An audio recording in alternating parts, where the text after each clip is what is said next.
Hey guys, Lewis here with MindMeld Tech. Today we're going to be discussing the Raspberry Pi. About a year ago, I picked up a Raspberry Pi 3B Plus, which is this guy. This is a custom case I bought for it. But for those of you who don't know, Raspberry Pi is basically a mini computer. The circuit board for it's about the size of a credit card. It's Linux based, and it's just got some neat things you can do with it. You can like I said, use it for some basic computing. Some people use it as a media center. They'll put Kodi on this and they'll run that, and they have a great time with it as a streaming device. People have turned this into an Android box. Personally, the reason that I picked it up was, I'm a gamer, and being such, I play around with getting, ROMs and emulators and things of that nature, and that's really why I picked this particular device up. Was I wanted to do what they call RetroPie, and there's a lot of different systems you can get ROMs for, and I'm not going to get into that on this video. You guys will have to look that up, but that's why I got this one. So recently, the new Raspberry Pi came out, the Raspberry Pi 4, and I decided to pick one up, and I was going to do a video on how to put it together, and I want to go over some of the specs with you. So the Raspberry Pi 4. Just to get into it, when you open up the box, you have this. This is what it comes with. Take a look at it. It's just a little board. It's got some stuff on it. So what it has here is it's got 4 USB ports in it. 2 of them are the 2.0, and then you have the 3.0. Pretty cool. It's got a gigabit Ethernet connection. We also have 2 micro HDMI out. They'll run 2 4K monitors. It's also got a quad-core processor. It's up to 1.5 gigahertz. This particular board also has 1 gig of RAM. Something that's really cool about the Raspberry Pi 4s, they're out of stock when I went there, but you can get these in 1 gig, 2 gig, or 4 gig, which is pretty cool. That really opens up a lot of what you can do with this. And there's a lot of really neat projects you can do with Raspberry Pi, which is, I want to adventure into some of that with this, and we'll probably do some more of that in some upcoming videos. But anyways, so that's the board. The case they originally gave me for it was this. It's, the classic, this is a Raspberry Pi case. There's really nothing to it. A lot of this, you just kind of drop your Pi into this, and, you set it up and go from there. I wanted something a little more interesting. So I went on Amazon and picked something up, and it'll be, well, you'll get to see it here in a second. Also, I got a power source, so I can be able to plug it in. It runs with a micro SD card, so you need one of those, and something to hook it up to a monitor.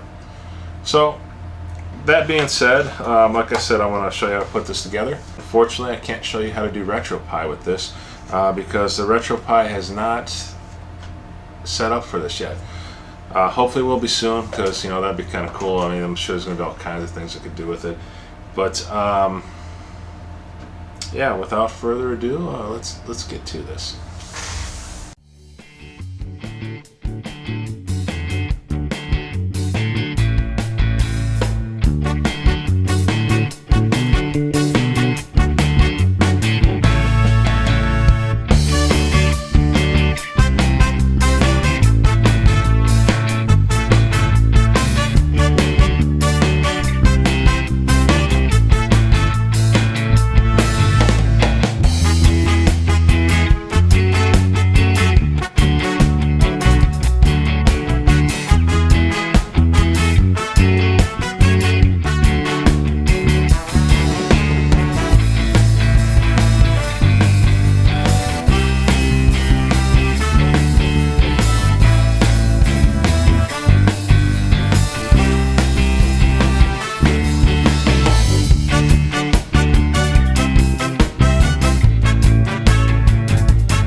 Alright guys, so our case is put together.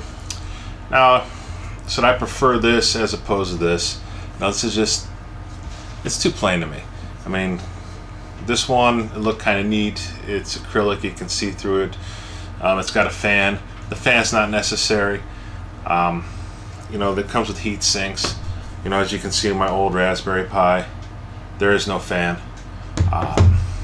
So that is what it is. The only drawbacks to this case, I mean, you could probably make something like this yourself. You could probably go out and buy the pieces. The case was like $10. I'll put a link, below. But it's made out of acrylic. It's real simple, and to me, it just kind of looks neat, elegant. We'll see what happens. But yeah. So I'm gonna show you how to get this thing loaded up with software, so you can start playing with it.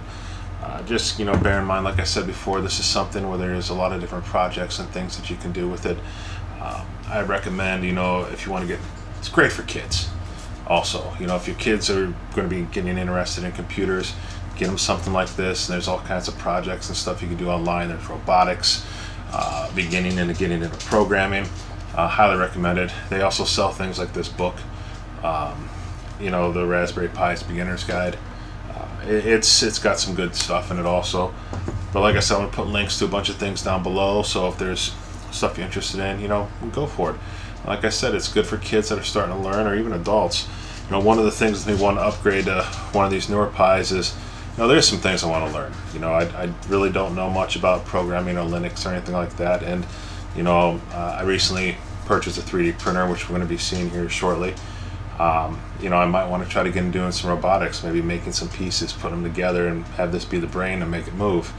It's all going to be stuff down the road, and it's going to be fun. So, anyways, let's get down to the meat and potatoes and get an OS on this thing and fire it up, and we'll see how she looks. Alright guys, so we're going to get ready to load an OS onto our Raspberry Pi. So you're going to need another PC for this, as you can see that I'm using here. And one of the first things you're going to want to do is download an SD card formatter. Now I went ahead and done that already. You can just Google SD card formatter. I brought up the first one that came up. I'll show you which one I've got here. But it's pretty simple.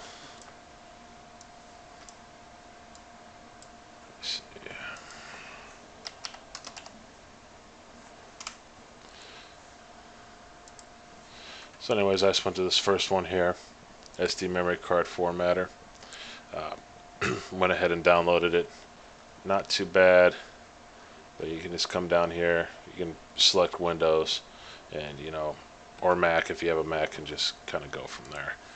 So we'll open up the SD card formatter, and we want to make sure that we have the SD card formatted.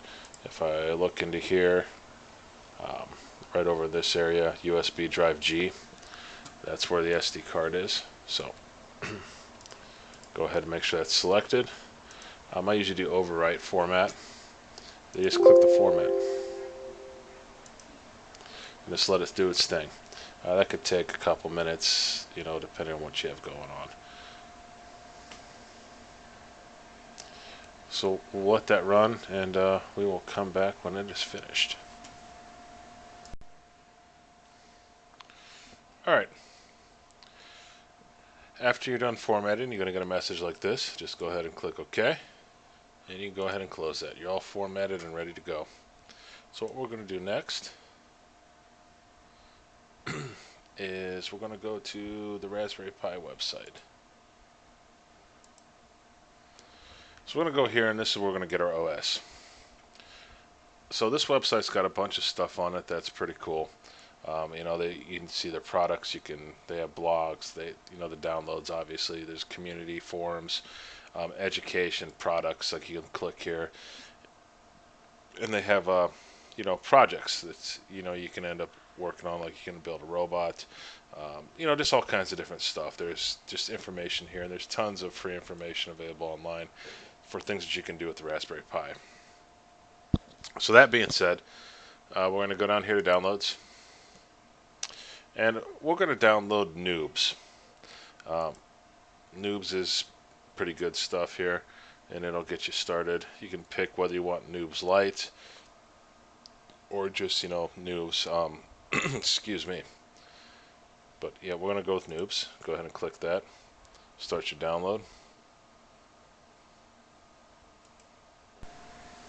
Alright, so after you get that downloaded, you're going to go here, open up your file. You're going to want to extract all. So we will click that. I've made a folder. Well, we can browse here, desktop. I made a folder here for Noobs. Select a folder, click extract.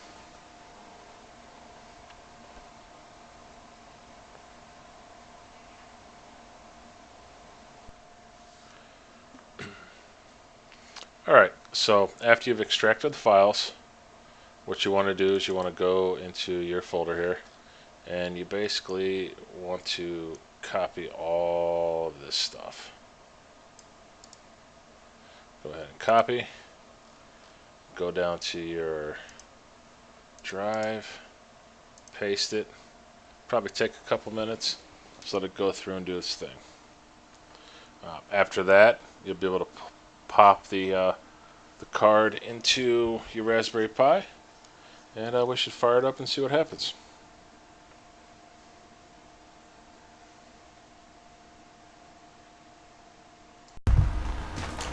Alright guys, we have our OS loaded, and I'm going to go ahead and fire this up and see what happens. Now you're going to have to forgive me because I don't have video capture to do on screen with the Raspberry Pi. So I'm going to film the screen directly, and we'll see how it goes. Alright, got everything hooked up to this. We're going to go ahead and put the power on.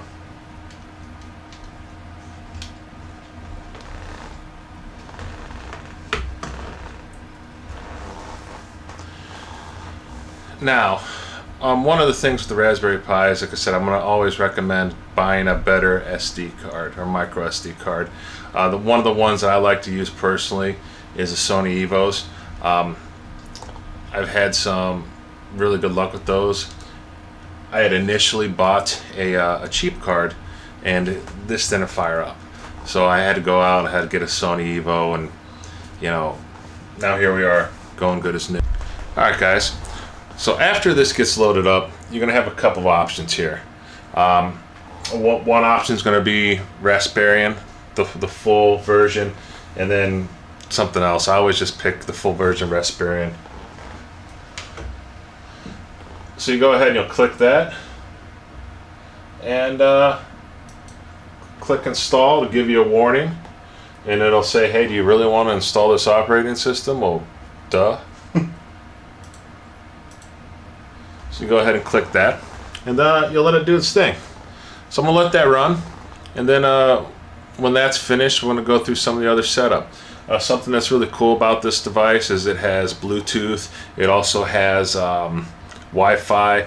So I'm going to be able to do some connections straight out of the box with this. We'll hook right into my network and do all the updates. So we'll let this run, and as soon as that's done, we'll come right back.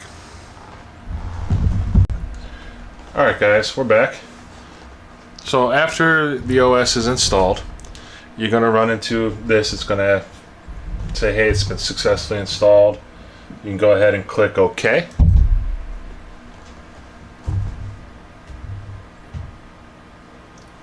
It's going to go through a reboot.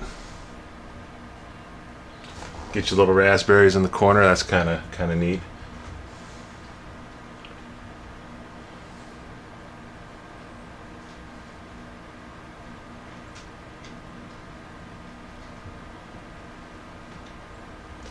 And here we go. So we're back up to this screen, and like I said, it's full operating system there. It says, welcome to the Raspberry Pi desktop. Before you start using, there are a few things to set up. You click next. You'll need to set your country. So we'll go United States, American English, time zone. Closest one, there we go. click the keyboard. You click next again. It'll set up your location and all that stuff. It looks very similar to a normal desktop. I mean, not a whole lot. You can change and set up a password. I'm really not going to put one in there. It's got a default password. I mean, this is something I'll be using around the house. I'm not really worried about setting up a password right now. We'll go to next. Then I'll search for networks. So you can go ahead and set up your home Wi-Fi or whatnot from here. We'll go ahead and do that real quick.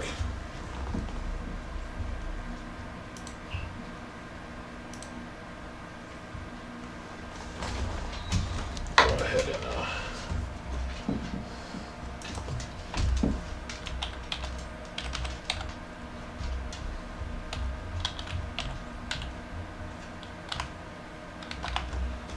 all right, click next.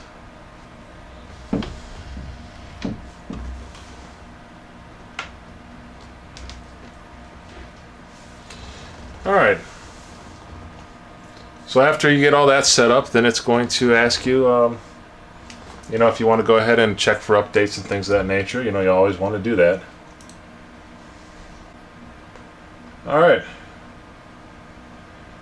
So after you go through all that, it'll tell you that your Raspberry Pi is ready to go, and you can click restart.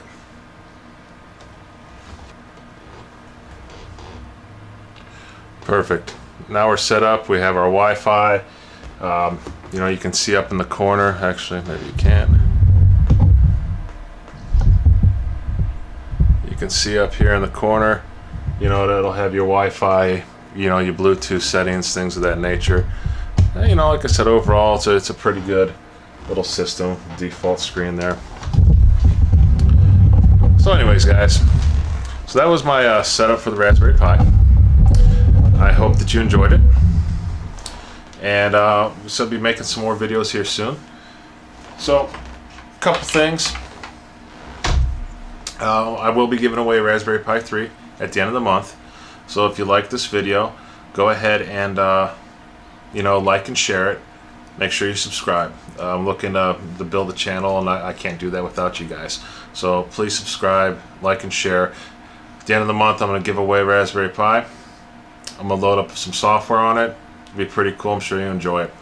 One thing I believe I forgot to touch on was just the how to load your SD card with the software. There's a couple devices you can use. One is this here. It's like a little USB dongle. In the back it's got a slot to be able to put your micro SD card. I've used a few of these things. Sometimes it works, sometimes they don't. So the other thing that I would recommend would be one of these. It's just a card reader. It's pretty similar to the other one, except I've had a better success rate with them. So there's really not a huge difference between the two, except I think that this one's probably a little bit better quality. But it hasn't failed me yet, knock on wood. So all things aside, like I said, I'm looking forward to doing some more things here. MindMeld Tech. Go ahead and subscribe, and I will hope to see you all soon. Enjoy your Raspberry Pis.